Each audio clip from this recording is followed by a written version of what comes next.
There's a lot of really weird, lonely, insecure men out there. The fact that a pop star, the world's biggest pop star, is dating a star tight end who had one of his greatest games ever, and a network puts them on the air briefly, that it bothers you, what does that say about your life?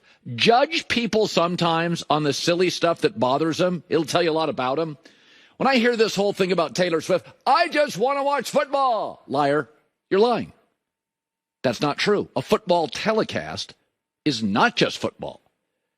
In fact, the commercials for 4 hours before the Super Bowl will be widely watched. Did you know statistically in a 3.5-hour NFL playoff broadcast or regular season broadcast, just 18 minutes are actual football? And we have the data, we have the numbers. You don't turn away. There's coaches cutaways. They show fans in Buffalo on fire, commercials, reviews, 18 minutes of real football. For the record, about the length of 5 Taylor Swift songs. Listen to this. The New York Times measured how long she was actually on the broadcast. Do you know how long it is on average? 25 seconds in 3.5 hours. Against the Ravens, it was up to a whopping 32 seconds. It was 14 Chiefs and Raiders on Christmas, 12 Chiefs and Bengals, 24 seconds, Buffalo, Kansas City. She was on for a minute against the Dolphins, but it was an absolutely awful broadcast. They should have had a concert in the middle of it. That would have been more interesting. And why wouldn't CBS, which you know has the Grammys, cross-promote the world's biggest pop star? Hey, listen, I worked at the other network. I work at Fox. I've seen us jam people on TV shows I would never watch during football games and sporting events. Don't forget to watch this right after the game. I've already forgot about it. Let's get back to the game. But I don't have to rush to social media. I'm okay with it.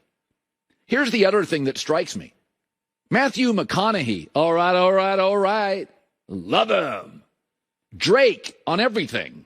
Spike Lee, Knicks games. Eminem, Michigan sporting events. We celebrate it.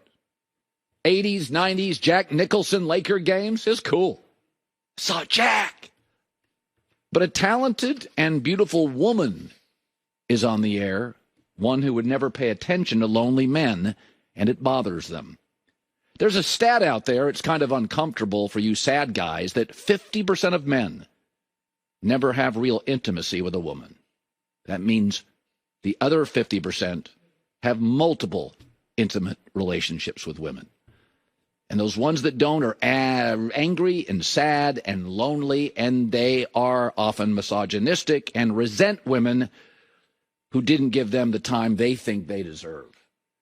We celebrate all these goofballs jumping on tables in Buffalo and cheese hats and men and Matthew McConaughey and Drake and Jack Nicholson, men and Eminem, and it's cool, and can I get a selfie, and I can't believe I saw. And a young, attractive, beautiful, talented woman comes on for 25 seconds. And you're bothered. Again, judge people by the silly things that bother them. This says nothing, this anger. This says nothing about Taylor Swift. It says everything about the men bothered by it.